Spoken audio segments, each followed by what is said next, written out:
Like the video, subscribe to the channel and press the bell icon for latest video updates. ਦਰਸ਼ਕੋ ਅਜੇ corona ਤੋਂ ਉੱਭਰੇ ਨਹੀਂ ਸੀ ਲੋਕੀ। ਹੁਣ ਜਿਹੜਾ ਹੈਗਾ ਪੈਟਰੋਲ ਡੀਜ਼ਲ ਦੀਆਂ ਪ੍ਰਾਈਸਿਸ ਨੇ ਬਹੁਤ ਵੱਡਾ ਕ੍ਰਾਈਸਿਸ ਕਰ ਦਿੱਤਾ। 12 ਜੂਨ ਨੂੰ 74.57 ਰੁਪਏ ਸੀ, 13 ਨੂੰ 75.16, 14 ਨੂੰ 75.78, 15 ਜੂਨ ਨੂੰ 76.26, 16 ਨੂੰ ਸੀਗਾ 76.73। ਮਤਲਬ ਇਹ ਡੇਲੀ ਵੱਧ ਰਿਹਾ ਹੈਗਾ। ਇਹਦੇ ਕਰਕੇ ਇਸ ਤਰ੍ਹਾਂ ਹੀ 16 ਨੂੰ 76.73 ਸੀ, 17 ਨੂੰ 70.28, 18 ਨੂੰ 77.81, 19 ਨੂੰ 78.37, 20 ਨੂੰ 78.88, 21 ਨੂੰ 79.23, 22 ਨੂੰ 79.56, 23 ਨੂੰ 79.76 ਅਤੇ 24 ਨੂੰ ਇਹ ਹੁਣ 80 ਤੋਂ ਉੱਪਰ ਹੋ ਗਿਆ। ਸੋ ਇਹ ਇੱਕ ਬਹੁਤ ਵੱਡਾ ਕ੍ਰਾਈਸਿਸ ਹੋ ਗਿਆ ਹੈਗਾ। ਫਾਰਮਰ ਅਤੇ ਟਰਾਂਸਪੋਰਟ ਇੰਡਸਟਰੀ ਅਤੇ ਆਮ ਲੋਕਾਂ 'ਤੇ ਬਹੁਤ ਬਰਡਨ ਪਿਆ ਹੈਗਾ। ਇਹ ਜਦੋਂ ਮਨਮੋਹਨ ਸਿੰਘ ਦੀ ਸਰਕਾਰ ਸੀ, ਇਹ ਦੇਖੋ ਜਿਹੜੇ ਪੁਰਾਣੇ BJP ਦੇ ਲੀਡਰ ਇਸ ਤਰ੍ਹਾਂ ਰੈਲੀਆਂ ਕਰਦੇ ਸੀ, ਅਸੀਂ ਸਾਡੀ ਸਰਕਾਰ ਆਉਣ ਦਿਓ, ਅਸੀਂ ਇਹ ਕਰਾਂਗੇ ਉਹ ਕਰਾਂਗੇ। ਇਹ ਜਿਹੜਾ ਹੈਗਾ ਪੁਰਾਣਾ ਜਿਹੜੀਆਂ ਹੈਗੀਆਂ ਫੋਟੋਜ਼ ਹੈਗੀਆਂ। ਸੋ ਇਸੇ 'ਤੇ ਡਿਟੇਲ ਵਿੱਚ ਅਸੀਂ ਗੱਲਬਾਤ ਕੀਤੀ ਸ਼੍ਰੀ ਹਰੀਸ਼ ਰਾਏ ਢਾਂਡਾ ਜੀ ਨਾਲ, ਜੋ ਕਿ ex-MLA ਨੇ। ਆਓ ਗੱਲਬਾਤ ਸੁਣਦੇ ਹਾਂ। ਦੇਖੋ, ਇਹ ਬੜੀ ਵੱਡੀ ਇਹਦੇ 'ਚ ਪ੍ਰੋਬਲਮ ਹੈ। ਦੋ ਗੱਲਾਂ। ਹਾਂਜੀ, ਇੱਕ ਤਾਂ ਹੈਗੀ ਫਾਰਮਰ। ਹਾਂਜੀ, ਫਾਰਮਰ 'ਤੇ ਇੰਨਾ ਵੱਡਾ ਬਰਡਨ ਹੈ ਕਿ ਤੁਸੀਂ ਅੰਦਾਜ਼ਾ ਹੀ ਨਹੀਂ ਲਾ ਸਕਦੇ। ਹਾਂਜੀ, ਟਰੈਕਟਰ ਦੇ ਇਲਾਵਾ ਪੰਪਸ ਦੇ ਉੱਤੇ ਲੱਗਦਾ ਹੈ, ਲੋਕਾਂ ਦੇ ਜੈਨਸੈਟਸ ਦੇ ਉੱਤੇ ਲੱਗਦਾ ਹੈ, ਇੰਡਸਟਰੀ ਦੇ ਜੈਨਸੈਟਸ 'ਤੇ ਲੱਗਦਾ ਹੈ। ਐਂਡ ਜਿਹੜੀ ਟਰਾਂਸਪੋਰਟ ਹੈ ਉਹਦਾ ਤਾਂ ਇੰਨੀ ਤਕਲੀਫ ਹੈ ਕਿ ਫਿਕਸਡ ਰੇਟ ਹੀ ਨਹੀਂ ਹੋ ਸਕਦਾ। ਹਾਂਜੀ, ਹੁਣ ਇੱਕ ਟਰੱਕਰ ਨੇ ਜਦ ਪਿਛਲੇ ਮਹੀਨੇ 5000 'ਚ ਭਾੜਾ ਚੱਕਿਆ, ਇਸ ਮਹੀਨੇ ਜਾਂਦਾ ਹੈ ਤਾਂ ਉਹਨੂੰ ਕੋਈ ਦੇਣ ਨੂੰ ਤਿਆਰ ਨਹੀਂ ਕਿ ਪਿਛਲੇ ਮਹੀਨੇ 5000 ਲਿਆ। ਉਹ ਕਿਸ ਤਰ੍ਹਾਂ ਕਨਵਿੰਸ ਕਰੇ ਕਿ ਤੇਲ ਦਾ ਭਾਅ ਵੱਧ ਗਿਆ ਤੇ ਮੇਰੇ ਤੇ ਭਾਅ ਵੱਧ ਗਿਆ। ਟਰੱਕਰਸ ਦਾ ਬਹੁਤ ਬੁਰਾ ਹਾਲ ਹੈ। ਟਰਾਂਸਪੋਰਟ ਇੰਡਸਟਰੀ ਦਾ ਨੂੰ ਇਹਨੇ ਡੈਮੇਜ ਕਰਤਾ। ਜਾਂ ਤਾਂ ਕਮ ਸੇ ਕਮ ਫਾਰਮਰ ਤੇ ਟਰਾਂਸਪੋਰਟ ਇੰਡਸਟਰੀ ਨੂੰ ਇੱਕ ਰੇਟ 'ਤੇ ਸਬਸਿਡਾਈਜ਼ ਦੇਣ, ਘੱਟ ਦੇਣ, ਟੈਕਸ ਘੱਟ ਲੱਗ ਜਾਵੇ। ਦਰਸ਼ਕੋ, ਕੁਝ ਦਿਨਾਂ ਤੋਂ ਅਸੀਂ ਦੇਖ ਰਹੇ ਹਾਂ ਡੀਜ਼ਲ ਪੈਟਰੋਲ ਦੇ ਪ੍ਰਾਈਸ ਲਗਾਤਾਰ ਵੱਧ ਰਹੇ ਆ, ਜਿਹਦੇ ਨਾਲ ਆਮ ਲੋਕਾਂ 'ਤੇ, ਬਿਜ਼ਨਸਮੈਨ 'ਤੇ, ਖਾਸ ਤੌਰ 'ਤੇ ਟਰਾਂਸਪੋਰਟ ਇੰਡਸਟਰੀ 'ਤੇ ਬਹੁਤ ਵੱਡਾ ਬਰਡਨ ਹੈਗਾ। ਇਹ ਕਿਉਂ ਸਰਕਾਰ ਇਹਦੇ ਬਾਰੇ ਕੁਝ ਅਲਰਟ ਨਹੀਂ ਹੈਗੀ, ਜਾਂ ਇਹਦਾ ਕੀ ਰਿਲੀਫ ਦਿੱਤਾ ਜਾ ਸਕਦਾ ਹੈਗਾ, ਇਸ ਵਿੱਚ 'ਤੇ ਗੱਲਬਾਤ ਕਰਾਂਗੇ। ਸਾਡੇ ਨਾਲ ਨੇ ਸ਼੍ਰੀ ਹਰੀਸ਼ ਰਾਏ ਢਾਂਡਾ ਜੀ, ਜੋ ਕਿ ਐਮੀਨੈਂਟ ਪੋਲੀਟੀਸ਼ੀਅਨ ਹੈਗੇ ਆ, ex-MLA ਰਹੇ ਹੈਗੇ ਆ, ਅਤੇ ਚੇਅਰਮੈਨ ਬਾਰ ਕੌਂਸਲ ਰਹੇ ਹੈਗੇ ਪੰਜਾਬ ਐਂਡ ਹਰਿਆਣਾ, ਅਤੇ ਮੌਜੂਦਾ ਮੈਂਬਰ ਹੈਗੇ। ਟਾਂਡਾ ਸਾਹਿਬ, ਸਾਡੇ ਪ੍ਰੋਗਰਾਮ ਵਿੱਚ ਬਹੁਤ ਸਵਾਗਤ ਆ। ਵੀ ਬੈਰਲ ਰੇਟ ਕਿੰਨਾ ਘਟਿਆ ਹੈਗਾ, ਤਾਂ ਵੀ ਮੇਰੇ ਖਿਆਲ ਪਾਕਿਸਤਾਨ ਵਿੱਚ ਜਿੰਨਾ ਕੁ ਮੈਨੂੰ ਯਾਦ ਆ ਉੱਥੇ 35-40 ਰੁਪਏ ਰੇਟ ਹੈਗਾ, ਅਤੇ ਸਾਡੇ ਮੇਰੇ ਖਿਆਲ ਪਿਛਲੇ 4-5 ਦਿਨ ਵਿੱਚ ਹੀ 10 ਰੁਪਏ ਪੈਟਰੋਲ ਅਤੇ ਡੀਜ਼ਲ ਵੱਧ ਗਿਆ। ਇਹਦਾ ਕੀ ਕਾਰਨ ਹੈਗੇ? ਇਹਦਾ ਪਰ ਜੀ ਹਾਲਾਤ ਇਹ ਹੈ ਕਿ ਜਿਹੜਾ ਟੈਕਸਿੰਗ ਸਿਸਟਮ ਹੈ ਸਾਡੀ ਕੰਟਰੀ ਦਾ, ਉਹ ਫੇਅਰ ਨਹੀਂ ਹੈ। ਹਾਂਜੀ, ਨਾਓ ਹੈ ਕਿ ਕਿੰਨੇ ਕਿਸਮ ਦੇ ਟੈਕਸ ਹੈ। ਹਾਂਜੀ, ਇੱਕ ਤਾਂ ਇਹ ਜਦ ਇੰਪੋਰਟ ਹੁੰਦਾ ਹੈ ਉਹਦੇ 'ਤੇ ਇੰਪੋਰਟ ਡਿਊਟੀ ਲੱਗਦੀ ਹੈ, ਸਾਈਡ ਲੱਗਦੀ ਹੈ। ਹਾਂਜੀ, ਵਨ ਪਾਰਟ।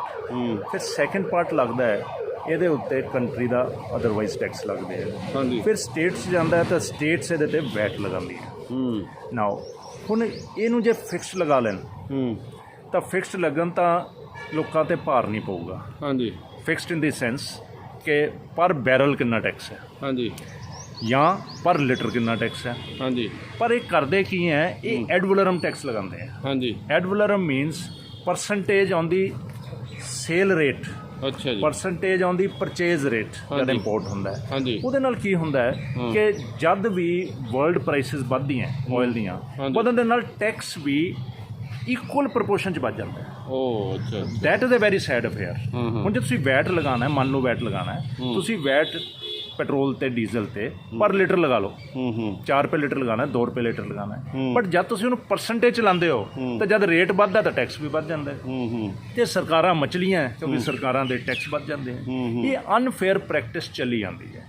ਪਹਿਲਾਂ ਤਾਂ ਇਹ ਸੀਗਾ ਕਿ ਬੜੀ ਸਬਸਿਡੀ ਸੀਗੀ ਡੀਜ਼ਲ ਦੇ ਉੱਤੇ। ਹਾਂਜੀ, ਸੋ ਡੀਜ਼ਲ 'ਤੇ ਟੈਕਸ ਘੱਟ ਸੀਗਾ। ਹਾਂਜੀ, ਫਿਰ ਸਲੋਲੀ ਕਾਂਗਰਸ ਜਿਹਦੀ UPA 2 ਦੇ ਵਿੱਚ ਉਹਦੇ 'ਤੇ ਰੈਸ਼ਨਲਾਈਜ਼ ਕਰਨਾ ਸ਼ੁਰੂ ਕਰਤਾ। ਫਿਰ ਇਸ ਗਵਰਨਮੈਂਟ ਨੇ ਆ ਕੇ ਫਰਦਰ ਰੈਸ਼ਨਲਾਈਜ਼ ਕਰਤਾ। ਹੁਣ ਡੀਜ਼ਲ ਇਨਫੈਕਟ ਸਬਸਿਡਾਈਜ਼ ਨਹੀਂ ਹੈ, ਬਟ ਇਨ ਅ ਵੇ ਹੈ, ਬਿਕੋਜ਼ ਡੀਜ਼ਲ ਬੈਟਰ ਫਿਊਲ ਹੈ। ਉਹਦੀ ਜਿਹੜੀ ਡੈਂਸਿਟੀ ਹੈ ਉਹ ਡੈਂਸਿਟੀ ਜ਼ਿਆਦਾ ਹੈਗੀ ਪੈਟਰੋਲ ਨਾਲੋਂ। ਉਹ ਬੈਟਰ ਕੁਆਲਿਟੀ ਫਿਊਲ ਹੈ, ਉਹ ਮਹਿੰਗਾ ਹੋਣਾ ਚਾਹੀਦਾ। ਪੂਰੇ ਦੁਨੀਆ ਦੇ ਵਿੱਚ ਡੀਜ਼ਲ ਮਹਿੰਗਾ, ਪੈਟਰੋਲ ਸਸਤਾ। ਜੀ ਜੀ। ਪਰ ਇਹਦੇ ਨਾਲ ਜਿਹੜੀ ਦੂਸਰੀ ਗੱਲ ਹੈ ਕਿ ਜਦ ਵਰਲਡ ਪ੍ਰਾਈਸਿਸ ਵੱਧਦੀਆਂ ਉਹਦੇ ਨਾਲ ਵੀ ਇਕੁਏਟ ਕਰਤਾ ਇਹਨਾਂ ਨੇ।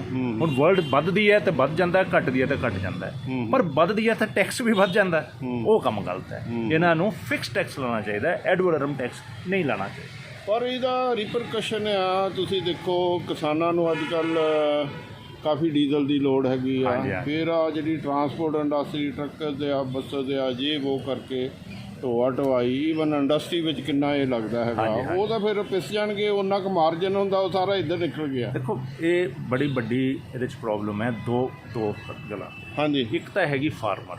ਹਾਂਜੀ, ਫਾਰਮਰ 'ਤੇ ਇੰਨਾ ਵੱਡਾ ਬਰਡਨ ਹੈ ਕਿ ਤੁਸੀਂ ਅੰਦਾਜ਼ਾ ਹੀ ਨਹੀਂ ਲਾ ਸਕਦੇ। ਹਾਂਜੀ, ਟਰੈਕਟਰ ਦੇ ਇਲਾਵਾ ਪੰਪਸ ਦੇ ਉੱਤੇ ਲੱਗਦਾ ਹੈ, ਹਾਂਜੀ, ਲੋਕਾਂ ਦੇ ਜੈਨਸੈਟਸ ਦੇ ਉੱਤੇ ਲੱਗਦਾ ਹੈ, ਇੰਡਸਟਰੀ ਦੇ ਜੈਨਸੈਟਸ 'ਤੇ ਲੱਗਦਾ ਹੈ, ਐਂਡ ਜਿਹੜੀ ਟਰਾਂਸਪੋਰਟ ਹੈ ਉਹਦਾ ਤਾਂ ਇੰਨੀ ਤਕਲੀਫ ਹੈ ਕਿ ਫਿਕਸਡ ਰੇਟ ਹੀ ਨਹੀਂ ਹੋ ਸਕਦਾ। ਹਾਂਜੀ, ਹੁਣ ਇੱਕ ਟਰੱਕਰ ਨੇ ਜਦ ਪਿਛਲੇ ਮਹੀਨੇ 5000 'ਚ ਭਾੜਾ ਚੱਕਿਆ, ਇਸ ਮਹੀਨੇ ਜਾਂਦਾ ਹੈ ਤਾਂ ਉਹਨੂੰ ਕੋਈ ਦੇਣ ਨੂੰ ਤਿਆਰ ਨਹੀਂ ਕਿ ਪਿਛਲੇ ਮਹੀਨੇ 5000 ਲਿਆ।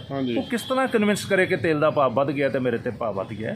ਟਰੱਕਰਸ ਦਾ ਬਹੁਤ ਬੁਰਾ ਹਾਲ ਹੈ, ਟਰਾਂਸਪੋਰਟ ਇੰਡਸਟਰੀ ਦਾ ਨੂੰ ਇਹਨੇ ਡੈਮੇਜ ਕਰਤਾ। ਜਾਂ ਤਾਂ ਕਮ ਸੇ ਕਮ ਫਾਰਮਰ ਤੇ ਟਰਾਂਸਪੋਰਟ ਇੰਡਸਟਰੀ ਨੂੰ ਇੱਕ ਰੇਟ ਤੇ ਸਬਸਿਡਾਈਜ਼ ਦੇਣ, ਘੱਟ ਦੇਣ, ਟੈਕਸ ਘੱਟ ਲੱਗ ਜਾਵੇ।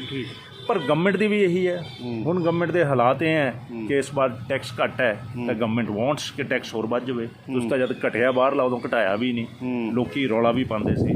ਪਰ ਲੋਕੀ ਇਹ ਨਹੀਂ ਸਮਝਦੇ ਕਿ ਵਰਲਡ ਪ੍ਰਾਈਸਿਸ ਤਾਂ ਘਟ ਗਈਆਂ, ਪਰ ਵਰਲਡ ਪ੍ਰਾਈਸਿਸ ਨਾਲ ਕਮਿਟਮੈਂਟਸ ਹੁੰਦੀਆਂ ਪਰਚੇਜ਼ ਦੀਆਂ। ਪਰਚੇਜ਼ ਅਸੀਂ ਉਸੇ ਰੇਟ 'ਤੇ ਕੀਤਾ ਜਿਸ ਰੇਟ 'ਤੇ ਅਸੀਂ ਪਰਚੇਜ਼ ਕਰ ਰਹੇ ਸੀ। ਇਹ ਨਹੀਂ ਕਿ ਵਰਲਡ ਪ੍ਰਾਈਸਿਸ ਗਿਰ ਗਈਆਂ ਤਾਂ ਅਸੀਂ ਇਮੀਡੀਏਟਲੀ ਸਸਤਾ ਤੇਲ ਬਾਹਰੋਂ ਚੱਕ ਲਾਂਗੇ, ਚੱਕ ਨਹੀਂ ਹੁੰਦਾ। These R the problems. ਹਾਂਜੀ, ਹਾਂਜੀ। ਅਤੇ ਜਿੰਨੀਆਂ ਇਹ ਕੰਪਨੀਆਂ ਹੈਗੀਆਂ ਸਾਡੀਆਂ, ਮੇਰੇ ਖਿਆਲ 4-5 ਆ, ਇੰਡੀਅਨ ਆਇਲ ਆ, ਦੂਸਰੀਆਂ ਹੈਗੀਆਂ, ਮੇਨਲੀ ਜੀ ਰਿਲਾਇੰਸ ਹੈ, ਮੇਨਲੀ ਰਿਲਾਇੰਸ। ਆਮ ਲੋਕੀ ਇਹ ਫੀਲ ਕਰਦੇ ਵੀ ਕੰਪਨੀਆਂ ਨੂੰ ਬੈਨੀਫਿਟ ਦੇਣ ਲਈ ਸਰਕਾਰ ਨਹੀਂ, ਕੰਪਨੀਆਂ ਕੋਲ ਥੋੜ੍ਹਾ ਜਾਂਦਾ ਹੈ। ਅੱਛਾ, ਜਾਂਦਾ ਤਾਂ ਗਵਰਨਮੈਂਟ ਦੇ, ਦੇਖੋ ਝੋਲੀ ਗਵਰਨਮੈਂਟ 'ਚ ਜਾਂਦਾ। ਅੱਛਾ, ਚਲੋ ਕੰਪਨੀ ਕੋਲ ਤਾਂ ਜਾਂਦਾ ਹੀ ਨਹੀਂ। ਥੋੜ੍ਹਾ ਜਿਹਾ ਕੰਸੋਲੇਸ਼ਨ ਹੈਗੀ ਜੇ ਸਰਕਾਰ ਕੋਲ ਹੀ ਜਾਂਦਾ, ਕਿਉਂਕਿ ਅੱਜ ਕੱਲ੍ਹ ਮੇਨ ਜਿਹੜੀ ਸਾਡੀ ਰਿਫਾਈਨਰੀਜ਼ ਹੈ ਉਹ ਰਿਲਾਇੰਸ ਕੋਲ ਹੈ। ਹੁਣ ਜਿਹੜੀਆਂ ਇੰਡੀਅਨ ਆਇਲ ਕੰਪਨੀ ਸੀਗੀਆਂ ਉਹ ਸ਼ਰਿੰਕ ਕਰ ਗਈਆਂ, ਬਹੁਤੀਆਂ ਗਰੋ ਨਹੀਂ ਕੀਤੀ। ਠੀਕ ਆ, ਮਥੁਰਾ ਹੈਗੀ, ਬਟ ਮੇਨਲੀ ਜਿਹੜੀਆਂ ਵੱਡੀਆਂ ਰਿਫਾਈਨਰੀਜ਼ ਹੈ ਉਹ ਸਾਰੀ ਦੀਆਂ ਸਾਰੀਆਂ ਪ੍ਰਾਈਵੇਟ ਸੈਕਟਰ 'ਚ, ਮੇਨਲੀ ਰਿਲਾਇੰਸ ਡੋਮੀਨੇਟ ਕਰਦਾ ਹੈ। ਹਾਂਜੀ ਨਾ, ਪਰ ਫਿਰ ਵੀ ਦੇਖੋ ਆ ਹੁਣ ਕੋਵਿਡ ਕਰਕੇ ਆ ਲੋਕਾਂ ਦੀ ਆਰਥਿਕਤਾ ਤਹਿਸ ਨਹਿਸ ਹੋਈ ਹੈਗੀ ਆ। ਇਸ ਪੀਰੀਅਡ 'ਚ ਇਹਨਾਂ ਨੂੰ ਸਰਕਾਰ ਨੂੰ ਵਧਾਉਣਾ ਤਾਂ ਬੜਾ ਅਨਜਸਟੀਫਾਈਡ ਤੁਹਾਨੂੰ ਲੱਗਦਾ ਨਹੀਂ? ਨਹੀਂ, ਵਧਾਉਣਾ ਤਾਂ ਜਸਟੀਫਾਈਡ ਹੈ ਜੇ ਤੁਸੀਂ ਇਹਨਾਂ ਨੂੰ ਪ੍ਰਪੋਰਸ਼ਨੇਟ ਕਰ ਦਿੱਤਾ ਕਿ ਕਰੂਡ ਆਇਲ ਦੇ ਨਾਲ ਲਿੰਕ ਕਰਤਾ, ਦੈਟ ਇਜ਼ ਫਾਈਨ, ਫੇਅਰ, ਉਹ ਕਰੀ ਚੱਲਣ। ਪਰ ਟੈਕਸ ਦਾ ਰੇਟ ਦਰ ਤਾਂ ਫਿਕਸ ਕਰਨ ਨਾ। ਹਾਂਜੀ, ਹਾਂਜੀ। ਹੁਣ ਦੇਖੋ ਇਹਨਾਂ ਨੇ ਜੇ ਤਾਂ ਮੇਰੇ ਤੇ ਲਗਾਤਾ ਤੇਲ ਤੇ 6 ਰੁਪਏ ਲੀਟਰ ਹੈ, ਚਾਹੇ 70 ਰੁਪਏ ਵਿਕੇ ਚਾਹੇ 20 ਰੁਪਏ ਵਿਕੇ, ਮੇਰੇ ਤੋਂ 6 ਰੁਪਏ ਲੈ ਲੈਣ। ਹਾਂਜੀ, ਹਾਂਜੀ। ਪਰ ਇਹ ਕੀ ਕਰਦੇ ਆ, ਇਹ ਕਹਿੰਦੇ 10%, ਲੈਟਸ ਅਜ਼ਿਊਮ ਇਹ ਫਿਗਰ। ਹੁਣ 10% ਹੈ ਤੇ ਜੇ 30 ਰੁਪਏ ਹੈ ਤਾਂ 3 ਹੋਣਾ, 60 ਹੈ ਤਾਂ 6 ਹੋ ਜਾਣਾ, 80 ਹੋਊਗਾ ਤਾਂ ਫਿਰ ਵੱਧ ਜਾਣਾ, ਸੋ 8 ਹੋ ਜਾਣਾ। ਨੋ, ਪ੍ਰਪੋਰਸ਼ਨੇਟਲੀ ਜਦ ਟੈਕਸ ਦੀ ਵੀ ਟੈਂਜੈਂਟਰੀ ਨਾਲ ਵੱਧਦਾ ਹੈ, ਦੈਟ ਇਜ਼ ਪ੍ਰੋਬਲਮ। ਸੋ ਜਿਹੜਾ graph of tax should be stable.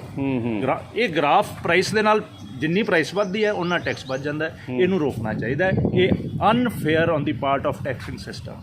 ਹਾਂਜੀ, ਇਹਦਾ ਜਿਹੜਾ ਇਕੋਨਮੀ 'ਤੇ ਕੀ ਪਏਗਾ? ਹੁਣ ਇੰਡਸਟਰੀ 'ਤੇ ਕਿੰਨਾ ਉਹਨਾਂ ਨੂੰ ਕਈ ਵਾਰੀ ਬਿਜਲੀ ਨਹੀਂ ਆਉਂਦੀ, ਉਹਨਾਂ ਨੂੰ ਫਿਰ ਜਨਰੇਟਰ ਚਲਾਉਣੇ ਪੈਂਦੇ। ਆਮ ਦੇਖੋ ਇੰਡਸਟਰੀ ਤਾਂ ਲੱਕੀਲੀ ਬਚੀ ਹੋਈ ਹੈ ਕਿਉਂਕਿ ਪੰਜਾਬ ਦੇ ਵਿੱਚ ਹੁਣ ਬਿਜਲੀ ਸਰਪਲਸ ਸਟੇਟ ਹੈ। ਹੁਣ ਪੰਜਾਬ ਨੂੰ ਤਾਂ ਖਪਤ ਦੀ ਲੋੜ ਹੈ। ਹਾਂਜੀ, ਹਾਂਜੀ। ਸੋ ਹੁਣ ਤੁਸੀਂ ਦੇਖੋ ਬਹੁਤ ਰੇਅਰਲੀ ਜਨਰੇਟਰ ਚੱਲਦਾ ਜਿੱਥੇ ਕੋਈ ਤੁਹਾਡੇ ਪ੍ਰੋਬਲਮ ਆ ਜਾਵੇ, ਬ੍ਰੇਕਡਾਊਨ ਹੋਵੇ ਤਾਂ ਬਿਜਲੀ ਜਾਂਦੀ ਹੈ, ਨਹੀਂ ਤਾਂ ਬਿਜਲੀ ਰੂਟੀਨ 'ਚ ਜਾਂਦੀ ਨਹੀਂ। ਪਰ ਇਹਦਾ ਸਭ ਤੋਂ ਵੱਧ ਜਿਹੜਾ ਇੰਪੈਕਟ ਹੈ, ਇੱਕ ਹੈਗਾ ਫਾਰਮਰ 'ਤੇ, ਇੱਕ ਨੰਬਰ 2 ਹੈਗਾ ਇਹ ਟਰਾਂਸਪੋਰਟਰ 'ਤੇ, ਨੰਬਰ 3 ਅੱਜ ਦੇ ਦਿਨ middle class and lower middle class. ਹੁਣ ਹਿੰਦੁਸਤਾਨ ਦਾ ਆਲਮ ਇਹ ਹੈ, ਕੋਈ ਬੰਦਾ ਨਹੀਂ ਜਿਹਦੇ ਘਰ ਆਟੋਮੋਬਾਈਲ ਨਾ ਹੋਵੇ, ਚਾਹੇ ਮੋਟਰਸਾਈਕਲ ਹੋ ਚਾਹੇ ਸਕੂਟਰ ਹੋ, ਕੁੜੀਆਂ ਕੋਲ ਵੀ ਹੈਗਾ, ਬੱਚਿਆਂ ਕੋਲ ਵੀ ਹੈਗਾ।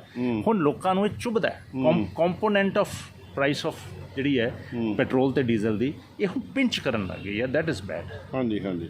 ਅੱਛਾ, ਹੁਣ ਥੋੜ੍ਹਾ ਜਿਹਾ ਅਸੀਂ ਪੰਜਾਬ ਦੀ ਜਿਹੜਾ ਸਿਸਟਮ 'ਤੇ ਆ ਜਾਈਏ, ਖਾਸ ਤੌਰ 'ਤੇ ਪੋਲੀਟਿਕਸ 'ਤੇ। ਜਿਹੜੀ ਕੈਪਟਨ ਅਮਰਿੰਦਰ ਦੀ ਕੋਵਿਡ ਹੈਂਡਲਿੰਗ 'ਤੇ, ਮੇਰੇ ਖਿਆਲ ਤੁਹਾਡੇ ਲੁਧਿਆਣੇ ਵਿੱਚ ਹੀ ਕਦੀ 62 ਵੱਧ ਜਾਂਦੇ, ਜਲੰਧਰ 'ਚ ਵੀ ਕੱਲ੍ਹ ਮੇਰੇ ਖਿਆਲ 38 ਵਧੇ ਸੀ, ਪਰਸੋਂ ਥੋੜ੍ਹੀ ਜਿਹੀ ਸ਼ਾਂਤੀ ਰਹੀ, ਅਤੇ ਪਰਸੋਂ ਬਹੁਤ ਜ਼ਿਆਦਾ ਵਧੇ। ਲੁਧਿਆਣਾ ਦਾ it is continuously on graph. ਇਹਦੇ ਬਾਰੇ ਕੀ ਕਹਿਣਾ ਚਾਹੁੰਦੇ? ਜਿਹੜਾ ਬਚ ਗਿਆ ਉਹ ਸਿਆਣਾ।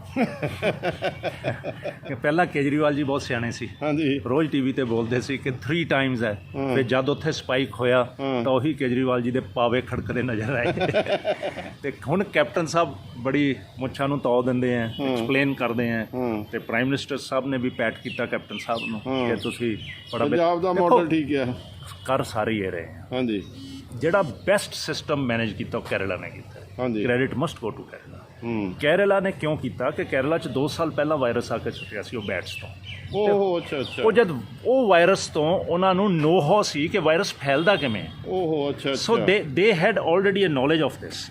ਪਲੱਸ ਉਹਨਾਂ ਦਾ ਹੋਮਵਰਕ ਸੀ ਕਿ ਜਦ ਵਾਇਰਸ ਫੈਲਦਾ ਕਿ ਕਿਹੜੇ ਗਰੀਬ ਬੰਦਿਆਂ ਨੂੰ ਲੋਕਡਾਊਨ ਕਰਨਾ ਤੇ ਉਹਨਾਂ ਨੂੰ ਕਿਵੇਂ ਪੈਸੇ ਦੇਣੇ ਆ। ਅੱਛਾ, ਉਹਨਾਂ ਨੇ ਫਸਟ ਵੀਕ ਦੇ ਵਿੱਚ ਦਿੱਤਾ, ਬਟ ਡਿਸਪਾਈਟ ਦੈਟ ਉਹਨਾਂ ਨੇ ਕੰਟਰੋਲ ਕਰ ਲਿਆ। 500 ਤੇ ਖੜ ਗਿਆ, ਇੱਕ ਹਫਤਾ ਪਰ ਉਹਨਾਂ ਦਾ ਨਹੀਂ ਆਇਆ। ਹੁਣ ਫਿਰ ਸਪਾਈਕਸ ਵੱਧ ਰਹੇ ਉਹਨਾਂ ਦੇ, but question is they are managing well.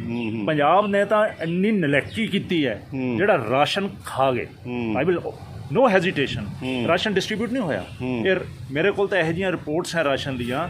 Ration cards ਜਾਲੀ ਬਣਾਏ ਹੋਏ ਹੈ, ਕਾਰਡਸ ਦੇ ਨਾਮ ਜਾਲੀ ਹੈ, ਸਾਰਿਆਂ ਨੂੰ 98% ਡਿਲੀਵਰ ਦਿਖਾਤਾ। ਮੈਂ ਗਰੰਟੀ ਨਾਲ ਕਹਿੰਦਾ ਵਿਦ ਅਥਾਰਟੀ ਕਿ ਕਿਸੇ ਡਿਪੂ ਦਾ ਰਾਸ਼ਨ ਡਿਸਟਰੀਬਿਊਸ਼ਨ ਪਬਲਿਕ ਦੇ ਸਾਹਮਣੇ ਕਰਾ ਲਓ, ਜੇ 60% ਉੱਤੇ ਲੈਣ ਵਾਲੇ ਬੰਦੇ ਆ ਜਾਣ। ਹੈ ਹੀ ਨਹੀਂ, ਮਿਸਿੰਗ ਬੰਦੇ ਆ, ਤੇ 60% ਨੂੰ ਵੀ ਨਹੀਂ ਦਿੰਦੇ, ਉਹ ਵੀ ਖਾ ਜਾਂਦੇ ਆ। ਸੋ ਪੰਜਾਬ ਨੇ ਤਾਂ ਬਹੁਤ ਮਿਸ ਹੈਂਡਲਿੰਗ ਕੀਤੀ ਹੈ। ਜਿੱਥੇ ਤੱਕ ਪੰਜਾਬ ਸਰਕਾਰ ਦਾ ਹੁਣ ਹੈਲਥ ਇਸ਼ੂਜ਼ ਨਾਲ ਹੈ, ਮੈਨੂੰ ਇਹ ਦੱਸਣ ਕਿ ਇਹਨਾਂ ਦੇ ਸਰਕਾਰੀ ਬੈੱਡਸ ਕਿੰਨੇ ਆ, ਕਿੰਨੇ ਸਰਕਾਰੀ ਹਸਪਤਾਲਾਂ ਦੇ ਵਿੱਚ ਇਹਨਾਂ ਕੋਲ ਵੈਂਟੀਲੇਟਰਸ ਹੈਗੇ। They are not able to handle. ਅਸੀਂ ਤਾਂ ਲੱਕੀ ਹਾਂ ਕਿ ਸਾਡੇ ਵਾਇਰਸ ਫੈਲਿਆ ਨਹੀਂ, ਜਿੰਨਾ ਸਾਨੂੰ ਖਦਸ਼ਾ ਸੀ, ਕਿਉਂਕਿ ਸਾਡੇ NRIs ਬਹੁਤ ਆਏ ਹੈ।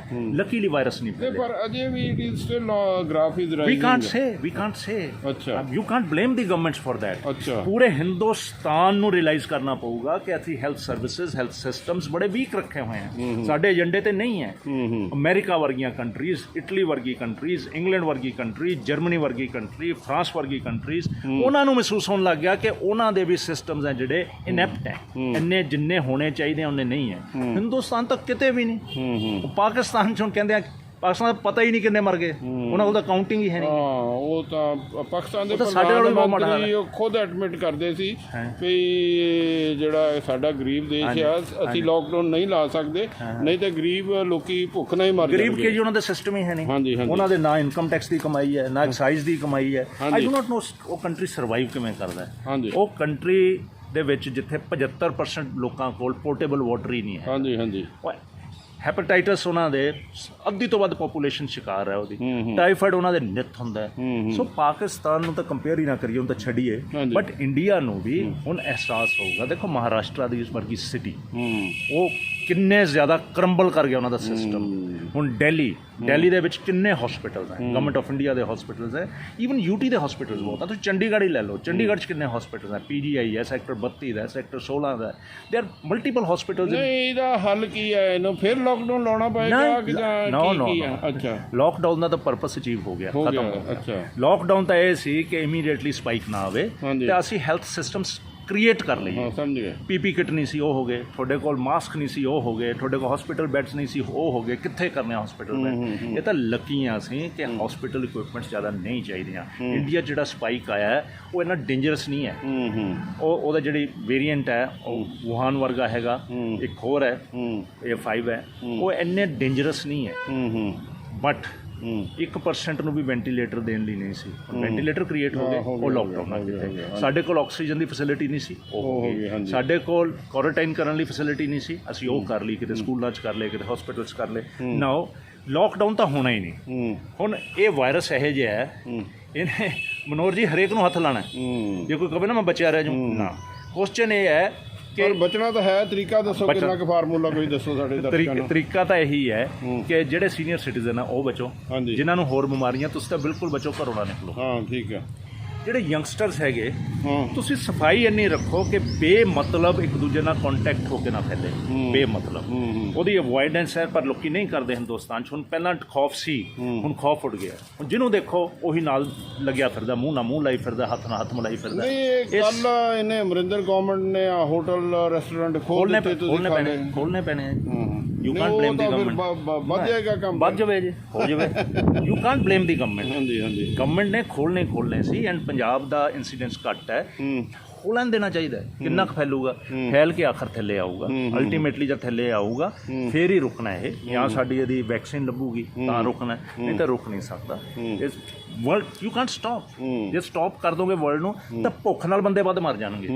ਸੋ ਇਟਸ ਕਾਊਂਟਰ ਪ੍ਰੋਡਕਟਿਵ ਹੈ ਲੋਕਡਾਊਨ। ਅੱਛਾ, ਚਲੋ ਹੁਣ 2 ਪੁਆਇੰਟਸ ਹੋਰ ਆਪਾਂ ਡਿਸਕਸ ਕਰਨੇ। ਹਾਂਜੀ ਹਾਂਜੀ। ਇੱਕ ਤਾਂ ਜਿਹੜਾ ਇਹੋ ਸੈਂਟਰਲ ਗਵਰਨਮੈਂਟ ਨੇ ਆਰਡੀਨੈਂਸ ਜਾਰੀ ਕਰਕੇ ਕਿਸਾਨਾਂ ਦੀ ਪ੍ਰੋਡਿਊਸ ਕਿ ਅਸੀਂ ਓਪਨ ਮੰਡੀ 'ਚ ਸੁੱਟ ਸਕਦੇ ਹੈਗੇ, ਪੰਜਾਬ ਦੇ ਕਿਸਾਨਾਂ ਤੇ ਉਹਦਾ ਕੀ ਨਫਾ ਨੁਕਸਾਨ ਕੀ ਆ? ਪੰਜਾਬ ਦੇ ਕਿਸਾਨ ਦਾ ਕੋਈ ਨਫਾ ਨੁਕਸਾਨ ਨਹੀਂ। ਹਾਂਜੀ, ਦੇਖੋ ਪੂਰੇ ਹਿੰਦੁਸਤਾਨ ਦੇ, ਮੈਨੂੰ ਲੱਗਦਾ 3-4 ਸਾਲ ਦਾ ਫਾਇਦਾ ਹੋ ਜਾਏਗਾ। ਨਹੀਂ ਅੱਛਾ। ਇੱਦਾਂ ਨਹੀਂ ਹੈ। ਦੇਖੋ ਪੰਜਾਬ ਦੇ ਕਿਸਾਨ ਦਾ ਨੁਕਸਾਨ ਇਹ ਸੀ ਕਿ ਕਿੰਨੇ ਦਹਾਕਿਆਂ ਤੋਂ, ਹਾਂਜੀ 70 ਤੋਂ ਲੈ ਕੇ ਅੱਜ ਤੱਕ 50 ਸਾਲ ਫਾਰਮਰ ਨੂੰ ਪ੍ਰੋਡਿਊਸ ਵੇਚਣ ਨਹੀਂ ਦਿੱਤੀ, ਪੈਗ ਡਾਊਨ ਕੀਤੀ ਪ੍ਰਾਈਸ, ਟ੍ਰੇਡਿੰਗ ਨਹੀਂ ਹੋਣ ਦਿੱਤੀ, ਇੰਟਰਨੈਸ਼ਨਲ ਮਾਰਕੀਟ 'ਚ ਨਹੀਂ ਜਾਣ ਦਿੱਤਾ, ਕਿਉਂਕਿ ਕੰਟਰੀ ਨੂੰ ਲੋੜ ਸੀ, ਕਿਸਾਨ ਮਾਰਿਆ। ਹੁਣ ਕੀ ਹੈ ਕਿ ਇਹ ਜੇ ਖੋਲ੍ਹਦੇ ਆ, ਇਹ ਅੱਛੀ ਚੀਜ਼ ਹੈ, ਖੋਲ੍ਹ ਦੇਣਾ ਚਾਹੀਦਾ ਹੈ, ਬਟ ਖੋਲ੍ਹਣ ਦੇ ਵਿੱਚ ਗਵਰਨਮੈਂਟ ਦੀਆਂ ਏਜੰਸੀਜ਼ ਹੈ ਜਿਹੜੀਆਂ, ਗਵਰਨਮੈਂਟ ਦੀ ਸਪੋਰਟ ਪ੍ਰਾਈਸ ਹੈ ਜਿਨ੍ਹਾਂ ਦੀ ਹੈਗੀ, ਉਹ ਵਿਡਰਾਅ ਨਹੀਂ ਹੋਣੀ ਚਾਹੀਦੀ। ਤੇ ਜੇ ਪ੍ਰਾਈਵੇਟ ਵੱਧ ਮਲ ਤੇ ਖਰੀਦਦੇ ਆ ਤਾਂ ਚੰਗੀ ਚੀਜ਼ ਹੈ। ਸਭ ਤੋਂ ਬੜਾ ਫਾਇਦਾ ਕੀ ਹੋਊਗਾ ਕਿ ਜਿਹੜੀ ਪੈਰੀਸ਼ੇਬਲ ਹੈ, ਸਬਜ਼ੀ ਹੈ, ਫਰੂਟ ਹੈ, ਜਿਹੜੀ ਪੈਰੀਸ਼ੇਬਲ ਗੁੱਡਸ ਹੈ, ਉਹ 40% ਫਾਰਮਰ ਦੀ ਬਰਬਾਦ ਹੁੰਦੀ ਹੈ ਤੇ ਫਾਰਮਰ ਨੂੰ ਪ੍ਰਾਈਸ ਨਹੀਂ ਮਿਲਦਾ। ਐਟਲੀ ਉਹਦਾ ਤਾਂ ਕੁਝ ਮਿਲ ਜਾਊਗਾ ਜੇ ਪ੍ਰਾਈਵੇਟ ਪਲੇਅਰਸ ਫੈਸਿਲਿਟੀਜ਼ ਕ੍ਰੀਏਟ ਕਰਦੇ ਆ, ਫਰੂਟ ਨੂੰ ਕਿਸ ਤਰ੍ਹਾਂ ਗਰੋ ਕਰਨਾ ਹੈ, ਉਹਦਾ ਸਾਈਜ਼ ਕਿਸ ਤਰ੍ਹਾਂ ਕਰਨਾ ਹੈ, ਮੈਨੇਜ ਕਿਸ ਤਰ੍ਹਾਂ ਕਰਨਾ, ਉਹ ਸਪੋਰਟ ਦੇਣਗੀਆਂ ਫਾਰਮਰ ਨੂੰ, ਨੋ ਹਾਉ ਦੇਣਗੀਆਂ, ਨੋ ਹਾਉ ਦੇ ਕੇ ਫਾਰਮਰ ਤੋਂ ਖਰੀਦਣਗੀਆਂ, ਫਿਰ ਕੰਟਰੈਕਟ ਬਾਇੰਗ ਕਰਨਗੀਆਂ। ਫਿਰ ਸਬਜ਼ੀ ਹੈ, ਇਸੇ ਤਰ੍ਹਾਂ ਸਬਜ਼ੀ ਨੂੰ how to grow, how to pack. India 'ਚ ਪੈਕਿੰਗ ਹੀ ਨਹੀਂ ਆਉਂਦੀ। ਹੁਣ ਤੁਸੀਂ ਬਾਹਰ ਜਾ ਕੇ ਦੇਖੋ, ਤੁਸੀਂ ਟਮਾਟਰ ਦਾ ਚੱਕੋ ਗੁੱਛਾ, ਇੱਕ ਨਿਸ਼ਾਨ ਨਹੀਂ ਹੁੰਦਾ। ਸਾਡੇ ਟਮਾਟਰ ਰੂਸ ਤੁਰੇ ਫਿਰਦੇ ਆ, ਉੱਥੇ ਕੇਲਾ ਦੇਖੋ, ਉਹਦੇ ਉੱਤੇ ਇੱਕ ਵੀ ਬਲਿਸਟਰ ਨਹੀਂ ਹੁੰਦਾ। ਸਾਡੇ ਕਿੰਨੇ ਬਲਿਸਟਰਸ ਹੁੰਦੇ ਆ ਕਿੰਨੇ ਦਾ, ਅਸੀਂ ਕਹਿੰਦੇ ਚਿੱਤਰੀ ਵਾਲਾ। ਸੋ ਦੇਰ ਆਰ ਬਲਿਸਟਰਸ ਇਨ ਫੈਕਟ। ਸੋ ਇਹ ਸਾਰੀ ਸੇਬ ਹੈ, ਕਿੰਨੂ ਹੈ, ਉਹਤੇ ਝਰੀਟਾਂ ਨੇਰੀ ਆਉਂਦੀ ਹੈ, ਝਰੀਟਾਂ ਆ ਜਾਂਦੀਆਂ। ਇਹ ਤੁਹਾਨੂੰ ਵਿਲੇਜ ਕਲਚਰ ਬਣਾਉਣਾ ਪਊਗਾ ਇੰਡਸਟਰੀ ਦਾ, ਇੱਕ ਲੇਬਰ ਨੂੰ ਟ੍ਰੇਨ ਕਰਨਾ ਪਊਗਾ। ਫਿਰ ਉਹ ਫਰੂਟ ਤੇ ਸਬਜ਼ੀ ਨੂੰ ਤੋੜਨ ਦੇ ਸਾਰ ਇਮੀਡੀਏਟਲੀ ਉਹਦੀ ਪ੍ਰੋਸੈਸਿੰਗ, ਜਿਹਨੂੰ ਵੈਕਸਿੰਗ ਕਰਨੀ ਹੈ ਵੈਕਸਿੰਗ, ਉਹਨੂੰ ਜਿਹਨੂੰ ਠੰਡਾ ਕਰਨਾ ਉਹਨੂੰ ਠੰਡਾ ਕਰਨ, ਚਿਲਿੰਗ ਯੂਨਿਟਸ ਚਾਹੀਦੇ ਆ ਕਿ ਸਬਜ਼ੀ 10 ਡਿਗਰੀ ਤੇ 12 ਡਿਗਰੀ ਤੇ ਆ ਜਾਵੇ ਤਾਂ ਸਬਜ਼ੀ ਦੀ ਉਮਰ 2 ਦਿਨ ਤੋਂ 6 ਦਿਨ ਵੱਧ ਜਾਂਦੀ। ਦੈਨ ਮਾਰਕੀਟਸ ਕ੍ਰੀਏਟ ਕਰਨੀਆਂ, ਇੰਟਰਨੈਸ਼ਨਲ ਮਾਰਕੀਟਸ। ਇੰਟਰਨੈਸ਼ਨਲ ਮਾਰਕੀਟ ਤਾਂ ਕ੍ਰੀਏਟ ਹੋਣਗੀਆਂ ਜੇ ਕੁਆਲਿਟੀ ਪ੍ਰੋਡਿਊਸ ਹੋਊਗੀ ਤੇ ਕੁਆਂਟਿਟੀ ਵੀ ਹੋਊਗੀ। ਜੇ ਜੰਬੋ ਜੈਟ ਤੁਸੀਂ ਇੱਕ ਜਹਾਜ਼ ਭਰ ਕੇ ਗਾਜਰਾਂ ਦਾ ਜਾਂ ਭਿੰਡੀਆਂ ਦਾ ਜਾਂ ਗੋਭੀ ਦਾ ਕਰੋਗੇ ਤਾਂ ਫੋਰਨ ਕੰਟਰੀ ਜਾਣਾ, ਅਦਰਵਾਈਜ਼ ਜਾਣਾ ਨਹੀਂ। ਇਹ ਫਾਇਦਾ ਹੋਊਗਾ। ਬਟ ਇਹਦੇ ਵਿੱਚ ਜਿੱਥੇ ਖਦਸ਼ਾ ਹੈ, ਜਿਹੜੀ ਕਮੀ ਹੈ, ਇਹ ਤਿੰਨੇ ਐਕਟਸ ਨੂੰ ਕੰਬਾਈਨਡ ਪੜ੍ਹੀਏ, ਇਹਦੇ ਵਿੱਚ ਕੰਟਰੈਕਟ ਫਾਰਮਿੰਗ ਦਾ ਐਗਰੀਮੈਂਟ ਪ੍ਰਪੋਜ਼ ਨਹੀਂ ਕੀਤਾ। ਡਰਾਫਟ ਐਗਰੀਮੈਂਟ ਫਾਰਮਰ ਨੂੰ ਬਚਾਉਣ ਲਈ ਪ੍ਰਪੋਜ਼ ਕਰਨਾ ਪਊ। ਰੂਲਸ ਕਰ ਸਕਦੇ ਹਾਂ, ਕੋਈ ਦਿੱਕਤ ਨਹੀਂ ਹੈ, ਕਿਉਂਕਿ ਜਿਹੜੇ ਬਾਇਰਸ ਹੈ ਨਾ, ਇਹ ਮਲਟੀਨੈਸ਼ਨਲ ਕੰਪਨੀਜ਼ ਹੈ, ਇਹ ਬਾਣੀਏ ਹੈ, ਇਹ ਜਿੱਥੇ ਤੱਕ ਕਿਸਾਨ ਤੋਂ ਫਾਇਦਾ ਹੋਊਗਾ ਉਦੋਂ ਖਰੀਦ ਲੈਣਗੇ। ਜਦ ਦੇਖਿਆ ਭਾਅ ਡਿੱਗ ਗਿਆ ਫਿਰ ਉਹਦੇ 'ਚ ਨੁਕਸ ਕੱਢਣਗੇ। ਨੁਕਸ ਤਾਂ ਹਰੇਕ ਕੱਢ ਸਕਦੇ। ਇਹ ਜਿਹੜਾ ਕੰਟਰੈਕਟ ਫਾਰਮਿੰਗ ਕਰਦਾ ਹੈ ਉਹਦੀ ਡੇ 1 ਤੋਂ ਲੈ ਕੇ ਡੇ ਐਂਡ ਤੱਕ ਜ਼ਿੰਮੇਵਾਰੀ ਤੇ ਇਨਵੋਲਵਮੈਂਟ ਹੋਣੀ ਚਾਹੀਦੀ ਹੈ ਪ੍ਰੋਡਿਊਸ ਦੇ ਨਾਲ, ਪ੍ਰੋਡਿਊਸ ਦੀ ਦੇਖ ਰੇਖ ਦੇ ਨਾਲ। ਫਿਰ ਪ੍ਰੋਡਿਊਸ ਚੰਗੀ ਹੋਵੇ ਮਾੜੀ ਹੋਵੇ, ਉਹਨਾਂ ਨੂੰ ਉਹ ਰੇਟ ਤੇ ਲੈਣੀ ਹੋਈ ਪਊਗੀ ਤਾਂ ਫਾਰਮਰ ਬਚੂਗਾ। ਜੇ ਫਾਰਮਰ ਦੇ ਐਗਰੀਮੈਂਟਸ ਡਰਾਫਟ ਆਪ ਕਰਨਗੀਆਂ ਕੰਪਨੀਜ਼, ਫਿਰ ਉਹਨਾਂ ਕੋਲ ਤਾਂ ਐਕਸਪਰਟਸ ਹੈ, ਉਹਨਾਂ ਨੇ ਆਪਣੇ ਹਿੱਤ ਦੇ ਕੱਢਣੇ, ਫਾਰਮਰ ਨੂੰ ਕੁਝ ਮਿਲਣਾ ਹੀ ਨਹੀਂ, ਫਾਰਮਰ ਧੱਕੇ ਹੀ ਖਾਊਗਾ। ਸੋ ਇਹ ਸਿਚੁਏਸ਼ਨ ਦੇ ਵਿੱਚ ਇਹਦੇ ਤੇ ਇਨ ਡੈਪਥ ਫਰਦਰ ਸਟੱਡੀ ਦੀ ਲੋੜ ਹੈ। ਅਲਟੀਮੇਟਲੀ ਇਹਦਾ ਫਾਇਦਾ ਹੋਣ ਦੀ ਸੰਭਾਵਨਾ ਹੈ ਜੇ ਇਹ ਖਦਸ਼ੇ ਐਡਰੈਸ ਹੋ ਜਾਂਦੇ ਹਨ, ਜਿਹੜੇ ਲੂਪ ਹੋਲਸ ਹੈਗੇ, ਲੀਕਿੰਗ ਪੁਆਇੰਟਸ ਹੈ, ਉਹਨਾਂ ਨੂੰ ਐਡਰੈਸ ਕਰ ਲਿੱਤਾ ਜਾਂਦਾ, ਪਲੱਗ ਕਰ ਲਿੱਤਾ ਜਾਂਦਾ। ਹੁਣ ਲਾਸਟ ਅਸੀਂ ਪੰਜਾਬ ਦੀ ਪੋਲੀਟੀਕਲ ਸਿਚੁਏਸ਼ਨ, ਚਲੋ 3 ਸਾਲ ਹੋ ਗਏ ਆ, 1.5 ਪੌਣੇ 2 ਸਾਲ ਰਹਿ ਗਏ ਹੈਗੇ ਆ। ਇੱਕ ਪਾਸੇ ਅਕਾਲੀ ਪਲੇਅਰਸ ਆ, ਕਾਂਗਰਸ ਹੈ ਤੇ ਆਪ ਜਾਂ ਕੋਈ ਤੀਸਰਾ ਫਰੰਟ, ਇਹ ਵੀ ਇੱਦਾਂ ਦੀ ਪ੍ਰੋਬੇਬਿਲਿਟੀ ਬਣਦੀ ਲੱਗਦੀ ਹੈਗੀ। ਹਾਂਜੀ, ਇਹਨਾਂ ਤਿੰਨਾਂ ਪਾਰਟੀਆਂ ਦੀ ਕੀ ਤੁਹਾਨੂੰ ਕਿੰਨੀ ਕੁ ਲੱਗਦੀ ਹੈਗੀ ਆ ਪ੍ਰੋਬੇਬਿਲਿਟੀ? ਜਾਂ ਦੇਖੋ, you can't write off Akali Dal. ਹਾਂਜੀ, Akali Dal has seen its lowest ebb in last election. ਹਾਂਜੀ, and Aam Aadmi Party has seen its peak. ਹਾਂਜੀ, and Congress has seen unusual results, which was by proxy ਲੋਕਾਂ ਨੇ ਪਾਏ। ਲੋਕਾਂ ਨੇ ਕਾਂਗਰਸ ਨੂੰ ਬਾਈ ਚੋਇਸ ਨਹੀਂ ਪਾਏ, ਬਾਈ ਪ੍ਰੋਕਸੀ ਪਾਏ। ਜਦੋਂ ਬਾਕਸਿਸ ਕਲਿੱਕ ਕੀਤੇ ਤਾਂ ਬਾਕੀ ਕਲਿੱਕ ਹੋ ਗਏ, ਬਚ ਗਏ। ਨਾਓ ਕਾਂਗਰਸ ਅੱਜ ਦੇ ਦਿਨ ਦੇ ਵਿੱਚ ਬੜੀ ਹੈਵੀ ਐਂਟੀ ਇਨਕੰਬੈਂਸੀ ਸਫਰ ਕਰ ਰਹੀ ਹੈ, ਇਹਨਾਂ ਨੂੰ ਰਿਅਲਾਈਜੇਸ਼ਨ ਨਹੀਂ ਹੈ। ਇਹ ਤਾਂ ਗੱਲ ਠੀਕ ਕਈ ਹੱਦ ਤੱਕ ਇਹਨਾਂ 'ਚ ਓਵਰ ਕੌਨਫੀਡੈਂਸ ਹੈ, ਇਹ ਸੋਚਦੇ ਆ ਪਤਾ ਨਹੀਂ ਅਸੀਂ ਪੈਂਡੈਮਿਕ ਦੇ ਵਿੱਚ ਕੰਮ ਹੀ ਬੜੇ ਕਰਤੇ, ਰਾਸ਼ਨ ਹੀ ਬੜੇ ਵੰਡਤੇ। ਇਹ ਨਹੀਂ ਸੋਚਦਾ ਤੁਸੀਂ ਰਾਸ਼ਨ ਵੰਡੇ ਆਪਣੇ ਚਹੇਤਿਆਂ ਨੂੰ, ਤੇ ਜਿਹਨਾਂ ਨੂੰ ਤੁਸੀਂ ਨਹੀਂ ਵੰਡੇ ਕਿੰਨਿਆਂ ਨਾਲ ਤੁਸੀਂ ਧੱਕੇ ਕੀਤੇ, ਕਿੰਨਿਆਂ ਦੇ ਤੁਸੀਂ ਕਾਰਡ ਕੱਟੇ, ਕਿੰਨੇ ਲੋਕੀ ਧੱਕੇ ਖਾਂਦੇ ਫਿਰਦੇ ਆ, ਕਿੰਨੀ ਇਕਨੋਮਿਕਲੀ ਲੌਸਟ ਜਨਤਾ ਹੈਗੀ, ਬਿਜ਼ਨਸ ਲੌਸ ਕਿੰਨਾ, ਇੰਡਸਟਰੀ ਲੌਸ ਕਿੰਨਾ, ਐਂਡ ਫਾਰਮਰ 'ਤੇ ਵੀ ਇੰਪੈਕਟ ਆਉਣਾ ਬਿਕੋਜ਼ ਫਾਰਮਰ ਦੀ ਪ੍ਰੋਡਿਊਸ ਦੇਖੋ ਸਬਜ਼ੀਆਂ ਦੇ ਰੇਟਸ ਡਿਗੇ ਹੈ, ਫਾਰਮਰ ਨੂੰ ਨਹੀਂ ਮਿਲੇ, ਫਾਰਮਰ ਦਾ ਨੁਕਸਾਨ ਹੋਇਆ ਇਹਦੇ ਵਿੱਚ। ਐਂਡ ਆਈ ਫੀਲ ਕਿ next election will definitely be a triangle, but the ਜਿਹੜੀ ਫਾਈਨਲ ਰੱਸੀ ਤੇ ਪਹੁੰਚਣ ਦੀ ਜਿਹੜੀ ਰੇਸ ਦੇ ਵਿੱਚ ਹੈ that will be between Akali Dal and any third force. Congress ਲੱਗਦਾ ਨਹੀਂ ਹੁਣ ਕੱਲ੍ਹ ਦੇਖੋ 1.5 ਸਾਲ 'ਚ ਕੀ ਰਿਕਵਰੀ ਹੁੰਦੀ ਹੈ ਕੀ ਨਹੀਂ। ਅੱਜ ਦੇ ਦਿਨ ਨਹੀਂ ਮੈਨੂੰ ਲੱਗਦਾ ਕਿ Congress will B A fighting party in this race. ਇਹ ਕੈਪਟਨ ਅਮਰਿੰਦਰ ਨੇ ਥੋੜ੍ਹਾ ਜਿਹਾ ਆਪਣਾ ਹੁਣ ਪੋਲਿਸੀ ਪੀਪਲ ਫਰੈਂਡਲੀ, ਉਹ ਆਪਣਾ ਲਾਈਵ ਆਉਂਦੇ ਆ ਨਾਲ ਲੋਕਾਂ ਦੇ ਈਮੇਲ ਜਾਂ ਕੋਈ ਚਿੱਠੀਆਂ ਵਗੈਰਾ ਉਹਨਾਂ ਨੂੰ ਰੀਡਰੈਸ ਕਰਨੇ ਦੀ ਕੋਸ਼ਿਸ਼ ਕਰਦੇ ਹੈਗੇ ਆ। ਇਹ ਸਾਰੀ ਫੋਟੋ ਸ਼ੋਜ਼ ਹੈ ਦੈਟ ਵੋਂਟ ਹੈਲਪ। ਦੇਖੋ ਪੰਜਾਬ ਦੀ ਪ੍ਰੋਬਲਮ ਕੀ ਹੈ? ਹਾਂਜੀ, ਪੰਜਾਬ ਦੀ ਪ੍ਰੋਬਲਮ ਹੈ ਕਿ ਪੰਜਾਬ ਦੀ ਫਾਈਨੈਂਸਿਸ ਬਹੁਤ ਮਾੜੇ, ਹਾਂਜੀ, ਪੰਜਾਬ ਕ੍ਰਾਈਸਿਸ 'ਚ ਹੈ, ਹਾਂਜੀ, ਐਂਡ ਇਹ ਪੈਂਡੈਮਿਕ ਨੇ ਉਹਨੂੰ ਹੋਰ ਐਕਸਲਰੇਟ ਕਰ ਦਿੱਤਾ ਹੈ। ਬਿਲਕੁਲ ਪੰਜਾਬ ਦਾ ਹੁਣ ਦੇਖੋ ਜਿਹੜੇ ਰੌਲਾ ਪਾਉਂਦੇ ਸੀ ਡੈਟ ਦਾ, ਹਾਲੇ ਤਾਂ ਜਨਤਾ ਨੂੰ ਇਹ ਨਹੀਂ ਪਤਾ ਡੈਟ ਹੈ ਕੀ।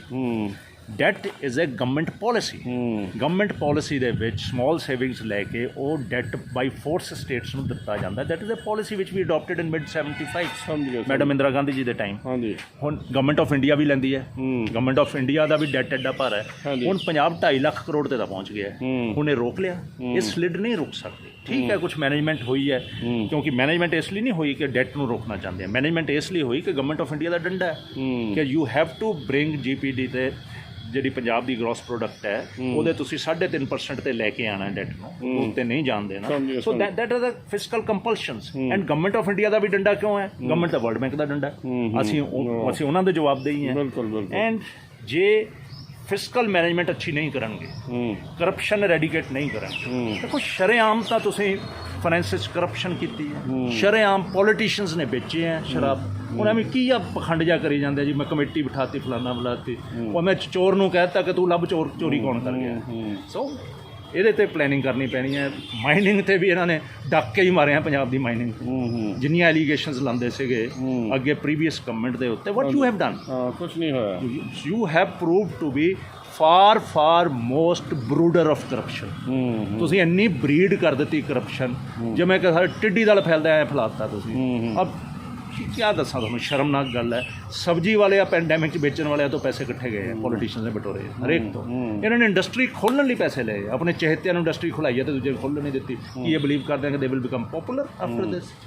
ਇੱਕ ਟਾਂਡਾ ਸਾਹਿਬ ਹੋਰ ਦੱਸੋ, ਕਈ ਜਿਹੜੇ ਲੋਕੀ ਕਹਿੰਦੇ ਬਿਊਰੋਕ੍ਰੇਸੀ ਕੋਲ ਪੈਸਾ ਬੜਾ, ਕਈ ਕਹਿੰਦੇ ਪੋਲੀਟੀਸ਼ੀਅਨਸ ਕੋਲ ਆ, ਕਿਹਦੇ ਕੋਲ ਜ਼ਿਆਦਾ ਪੈਸਾ ਤੁਹਾਡੇ ਹਿਸਾਬ ਨਾਲ? Politician gets a chance for small time, bureaucracy gets for a life span. ਦੇਖੋ ਕਿਸੇ ਦੇ ਉੱਤੇ ਸਰਕਾਰ ਵੱਲੋਂ ਸਕੰਜਾ ਹੈ ਕਿ ਬਿਊਰੋਕਰੇਟ ਦੀ, ਮੇਰੀ ਪਰਸਨਲ ਫੀਲਿੰਗ ਹੈ, ਜੇ ਅਸੀਂ ਇਮਾਨਦਾਰ ਹਾਂ ਇਹਨਾਂ ਨੂੰ ਨੈਸ਼ਨਲ ਸਰਵੇਲੈਂਸ ਏਜੰਸੀ ਬਣਾਉਣੀ ਚਾਹੀਦੀ। ਹਾਂ, ਹਰ ਟੌਪ ਬਿਊਰੋਕਰੇਟ, ਹਰ ਟੌਪ ਪੋਲੀਟੀਸ਼ੀਅਨ, ਹਰ ਜੱਜ, ਹਰ ਟੌਪ ਕੌਂਸਟੀਟਿਊਸ਼ਨਲ ਅਥਾਰਟੀ ਇਸ ਕੰਟਰੀ ਦੀ, ਦੇ should be under constant surveillance. ਜੇ ਮੈਂ ਮੰਤਰੀ ਹੋਵਾਂ, ਮੇਰੇ ਟੈਲੀਫੋਨ ਨੰਬਰ ਸਰਕਾਰ ਕੋਲ ਚਾਹੀਦੇ, ਮੇਰੀ ਰਿਕਾਰਡਿੰਗ ਹੋਣੀ ਚਾਹੀਦੀ, ਮੈਂ ਕਿੱਥੇ ਜਾਂਦਾ, ਕਿਹਨੂੰ ਮਿਲਦਾ, ਉਹਦੇ ਤੇ ਮੇਰੇ ਤੇ ਚੈੱਕ ਹੋਣਾ ਚਾਹੀਦਾ। ਤੁਹਾਨੂੰ ਕੌਣ ਮਿਲਦਾ ਹੈਗਾ? ਹੁਣ ਕਰਪਸ਼ਨ ਜੁਡੀਸ਼ਰੀ 'ਚ ਘੱਟ ਹੈ, ਇਹ ਮੁਲਕ ਹੀ ਕਰਪਟ ਬੰਦਿਆਂ ਦਾ ਮੁਲਕ ਹੈ। ਹੁਣ ਇਹਨੂੰ ਰੋਕਣਾ ਜੇ ਮੁੱਦਾ ਹੈਗਾ ਰੋਕਣ ਦਾ, ਫਿਰ ਤੁਹਾਨੂੰ ਸਭ ਤੋਂ ਪਹਿਲਾਂ ਤਾਂ ਜਿਹੜਾ ਰਾਜ ਚਾਹੁੰਦਾ ਹੈ ਉਹਨੂੰ ਆਪਣੇ ਆਪ ਤੇ ਰਾਖੀ ਤੇ ਬੰਦਾ ਰੱਖਣਾ ਚਾਹੀਦਾ, ਐਂਡ ਉਹ ਇੰਡੀਪੈਂਡੈਂਟ ਹੋਣੀ ਚਾਹੀਦੀ ਹੈ ਏਜੰਸੀ, ਉਹ ਇੰਡੀਪੈਂਡੈਂਟ ਕਰੇ, ਅਕੋਰਡਿੰਗ ਕਰੇ। ਉਹਦੇ ਵਿੱਚ ਇਨਵੋਲਵਮੈਂਟ ਜੁਡੀਸ਼ਰੀ ਦੀ ਵੀ ਚਾਹੀਦੀ ਹੈ, ਉਹਦੇ 'ਚ ਇਨਵੋਲਵਮੈਂਟ ਐਗਜ਼ੈਕਟਿਵ ਦੀ ਵੀ ਚਾਹੀਦੀ ਹੈ, ਉਹਦੇ 'ਚ ਇਨਵੋਲਵਮੈਂਟ ਪੋਲੀਟੀਕਲ ਬੰਦਿਆਂ ਦੀ ਵੀ ਚਾਹੀਦੀ ਹੈ। ਦੇ should be part of that, and you should have fairly honest people working on that, and ਕਰਨਾ ਪਊਗਾ ਇਹਦੇ 'ਤੇ। ਠੀਕ ਹੈ, ਲੱਖ 1.5 ਲੱਖ ਕਰੋੜ ਖਰਚਣਾ ਪਊਗਾ ਇਹ ਸਰਵੇਲੈਂਸ ਲਈ। ਸਰਵੇਲੈਂਸ ਹੋਣੀ ਚਾਹੀਦੀ, ਕਿਉਂ ਨਹੀਂ ਹੋਣੀ ਚਾਹੀਦੀ? ਬਿਲਕੁਲ। ਇੱਕ ਹੋਰ ਕਾਨੂੰਨ ਹੋਣਾ ਚਾਹੀਦਾ ਨੋਰ ਜੀ, ਜੇ ਇੱਕ ਕਲਰਕ 1000 ਰੁਪਇਆ ਕਰਪਸ਼ਨ ਕਰਦਾ, ਜੇ ਉਹਨੂੰ 6 ਮਹੀਨੇ ਦੀ ਸਜ਼ਾ ਹੈ, ਤੇ ਜੇ ਬਿਊਰੋਕਰੇਟ 1000 ਰੁਪਏ ਕਰਦਾ ਤਾਂ 6 ਸਾਲ ਦੀ ਚਾਹੀਦੀ ਹੈ। ਹਾਂ ਬਿਲਕੁਲ। ਜੇ ਮਿਨਿਸਟਰ ਕਰਦਾ ਉਹਨੂੰ 12 ਸਾਲ ਦੀ ਚਾਹੀਦੀ। ਜਿੰਨੀ ਜ਼ਿਆਦਾ ਤੁਸੀਂ ਹਾਇਰਾਰਕੀ ਦੇ ਵਿੱਚ ਪਾਵਰਫੁਲ ਪੋਜੀਸ਼ਨ 'ਚ ਹੋ ਉਨੀ ਸਖਤ ਸਜ਼ਾ ਚਾਹੀਦੀ ਹੈ। ਬਾਹਰਲੇ ਕੁਝ ਦੇਸ਼ਾਂ ਵਿੱਚ ਇਦਾਂ ਦੀ ਜਦੋਂ ਉਹਨਾਂ ਨੂੰ ਪਤਾ ਲੱਗਦਾ ਰਿਸਪੌਂਸੀਬਲ ਬੰਦਾ ਉਹਨੂੰ ਤੇ ਉਹ ਜਿਹੜੀ ਜੁਡੀਸ਼ਰੀ ਬਹੁਤ ਸਖਤ ਹੁੰਦੀ ਹੈ ਨਾ। ਜੁਡੀਸ਼ਰੀ ਉਹਨਾਂ ਦੇ ਚੈੱਕਸ ਐਂਡ ਬੈਲੈਂਸਿੰਗ ਬਹੁਤ ਸਟਰੋਂਗ ਹਾਂਜੀ, ਹੈ। ਹਾਂਜੀ। ਸਾਡੇ ਪਰਜਰੀ ਦਾ ਲਾਅ ਹੀ ਕੋਈ ਨਹੀਂ, ਜਿਹੜਾ ਮਰਜ਼ੀ ਝੂਠ ਬੋਲ ਜਾਵੇ ਕਚਹਿਰੀ 'ਚ, ਕੋਈ ਫੜਦਾ ਹੀ ਨਹੀਂ। ਹਾਂਜੀ ਹਾਂਜੀ। ਪਰਜਰੀ ਦਾ ਲਾਅ ਸਟਰੋਂਗ ਕਰਨਾ ਪੈਣਾ, ਲਾਅਜ਼ ਦੇ ਉੱਤੇ ਰਿਵਿਊ ਕਰਨਾ ਪੈਂਦਾ, ਰਿਫਾਰਮਸ ਆਫ ਲਾਅਜ਼ ਕਰਨੇ ਪੈਣੇ ਹੈ, ਐਂਡ ਚੈਕਸ ਐਂਡ ਬੈਲੈਂਸਿਸ ਹੈ ਜਿਹੜੇ ਉਹ ਇੰਨੇ ਸਟਰੋਂਗ ਹੋਣੇ ਚਾਹੀਦੇ ਹੈ ਕਿ ਕੋਈ ਕਰਪਸ਼ਨ ਕਰ ਹੀ ਨਾ ਸਕੇ। ਇੱਕ ਲਾਸਟ ਸਵਾਲ ਦੇਖੋ, ਬਾਹਰਲੇ ਦੇਸ਼ਾਂ 'ਚ ਮੈਂ ਵੀ ਬੜਾ ਘੁੰਮਿਆ, ਤੁਸੀਂ ਵੀ ਬੜੇ ਘੁੰਮੇ ਹੈਗੇ ਆ। ਹਾਂਜੀ। ਪੰਜਾਬ ਦਾ ਨੌਜਵਾਨ ਧੜਾ ਧੜ ਕੈਨੇਡਾ ਬਾਹਰ ਇੱਧਰ ਉੱਧਰ ਜਾਈ ਜਾਂਦਾ ਹੈਗਾ। ਹਾਂਜੀ। ਉਹ ਉਹਨਾਂ ਨੂੰ ਪੁੱਛਦੇ, ਉਹ ਕਹਿੰਦੇ ਬਾਹਰ ਜੀ ਉਹ ਆਪਣੇ ਜਿਹੜਾ ਮਰਜ਼ੀ ਕਰੋ, ਤੰਗੀ ਨਹੀਂ, ਜੇ ਉਹ ਕਰ ਆ ਜਾ ਕੇ ਲੇਬਰ ਵੀ ਕਰ ਲੈਂਦੇ, ਹੋਰ ਗੰਦੇ ਬੰਦੇ ਕੰਮ ਜਿਹੜੇ ਸਾਡੇ ਉਹ ਕਰ ਲੈਂਦੇ। ਸਾਡੇ ਇੱਥੇ ਲਾ ਬੜੇ ਵਧੀਆ ਹੈਗੇ ਆ, ਟਰਾਂਸਪੇਰੈਂਸੀ ਕਿਉਂ ਨਹੀਂ ਹੋ ਸਕਦੀ? ਮਨੋਹਰ ਜੀ, ਉਸ ਮੁਲਕਾਂ ਦੇ ਵਿੱਚ 18 ਤੋਂ 21% ਵੈਟ ਹੈ ਖਾਣ ਵਾਲੀਆਂ ਚੀਜ਼ਾਂ ਤੇ। ਲੋਕੀ ਦਿੰਦੇ ਆ, ਇੱਥੇ ਦੇਣਗੇ? ਉੱਥੇ 40% ਉਹਨਾਂ ਨੇ ਉਹਦਾ ਜਿਹੜਾ ਲੇਬਰ ਰੇਟ ਵੀ ਉਹਨਾਂ ਨੇ ਰੱਖਿਆ ਹੈਗਾ ਨਾ, ਇਸ ਕਰਕੇ ਅਫੋਰਡ ਕਰ ਪੈਂਦੇ। 40% ਸਕਸੈਸ਼ਨ ਟੈਕਸ ਹੈ ਮੋਸਟ ਆਫ ਦੀ ਕੰਟਰੀਜ਼ ਦੇ ਵਿੱਚ। ਯੂਕੇ ਦੇ ਵਿੱਚ 40% ਸਕਸੈਸ਼ਨ ਟੈਕਸ ਹੈ ਜੇ ਮੈਂ ਪ੍ਰੋਪਰਟੀ ਇਨਹੈਰਿਟ ਕਰਦਾ ਹੈ, ਜਾਂ 40% of the value of property tax ਦੇ। ਕੈਨੇਡਾ ਵਿੱਚ ਸ਼ਾਇਦ 50% ਹੈ। So their tax structure is very heavy. ਹੁਣ ਉਹ ਤਾਂ ਕੰਪੇਅਰ ਕਰ ਲੈਂਦੇ ਜੀ, ਉਹਨਾਂ ਨੇ $2000 ਦੇ ਦਿੱਤੇ ਕੈਨੇਡੀਅਨਸ ਨੇ ਅਨਐਮਪਲੋਇਮੈਂਟ ਬੈਨੀਫਿਟ, ਇੰਡੀਆ ਨੇ ਨਹੀਂ ਦਿੱਤਾ। ਇੰਡੀਆ ਟੈਕਸ ਕਿੰਨਾ ਇਕੱਠਾ ਹੁੰਦਾ, ਕਿੰਨੇ % ਬੰਦੇ ਟੈਕਸ ਦਿੰਦੇ ਇੰਡੀਆ 'ਚ? ਉਸ ਕੰਟਰੀਜ਼ ਦੇ ਵਿੱਚ ਇਨਕਮ ਟੈਕਸ ਪੇਈ ਹੈ ਜਿਹੜੇ ਮੋਰ ਦੈਨ 50%, ਇੱਥੇ 2% ਹੈ। ਸੋ ਇਹ ਟੈਕਸ ਸਲੈਬ ਕਿਵੇਂ ਵਧਾਇਆ ਜਾਵੇ, ਜਦ ਕਿ ਸਾਡੇ ਜਿਵੇਂ ਕਈ ਟ੍ਰੇਡਰਸ ਆ ਜਿਹੜੇ ਦੁਕਾਨਾਂ ਕਰਦੇ, ਉਹਨਾਂ ਦੀ ਵੱਡੇ ਅਫਸਰਾਂ ਨਾਲ ਵੀ ਜ਼ਿਆਦਾ ਇਨਕਮ ਆ। ਪਿਲਫਰੇਜ ਰੁਕਣੀ ਚਾਹੀਦੀ ਹੈ।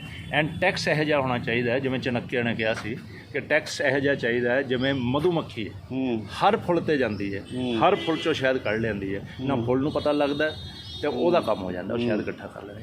ਟੈਕਸ ਇੰਨਾ ਵੈਲ ਬੈਲੈਂਸ ਚਾਹੀਦਾ। ਇਸੇ ਤਰ੍ਹਾਂ ਆਪਾਂ ਜਾਂ ਪੈਟਰੋਲ ਦਾ ਕੀਤਾ ਨਾ ਕਿ ਨਜਾਇਜ਼ ਟੈਕਸ ਹੈ ਜਿਹੜਾ ਵੱਧਦਾ ਨਾਲ ਦੀ ਨਾਲ, ਵੱਧਣਾ ਨਹੀਂ ਚਾਹੀਦਾ। ਰਾਦਰ ਉਲਟਾ ਹੋਣਾ ਚਾਹੀਦਾ। ਮੈਂ ਸਮਝਦਾ ਕਿ ਟੈਕਸ ਜੇ ਤੁਸੀਂ ਪੈਟਰੋਲ ਤੇ ਡੀਜ਼ਲ ਤੇ ਲਾਉਂਦੇ ਹੋ, ਜੇ ਭਾਅ ਵੱਧਦੇ ਆ ਤਾਂ ਟੈਕਸ ਦੀ ਥੋੜੀ ਦਰ ਘਟਾਣੀ ਸ਼ੁਰੂ ਕਰ ਲਓ, ਜਦ ਭਾਅ ਘਟਦੇ ਆ ਤਾਂ ਟੈਕਸ ਦੀ ਦਰ ਵਧਾਣੀ ਸ਼ੁਰੂ ਕਰ ਲਓ, ਤਾਂ ਕਿ fluctuation in the rate, total rate should be minimised. Government should be fair also. ਲੋਕਾਂ 'ਚ ਨੈਸ਼ਨਲ ਸਪਿਰਿਟ, ਚਾਈਨਾ ਦਾ ਜਿਹੜਾ ਸਾਡਾ ਮਸਲਾ ਆ ਜਾਂ ਹੋ ਰਿਹਾ ਹੁਣ, ਥੋੜਾ ਲੋਕਾਂ 'ਚ ਥੋੜੀ ਜਿਹੀ ਨੈਸ਼ਨਲ ਸਪਿਰਿਟ ਕਿਤੇ ਸੋਸ਼ਲ ਮੀਡੀਆ 'ਤੇ ਅਸੀਂ ਦੇਖਦੇ ਹੈਗੇ ਆ।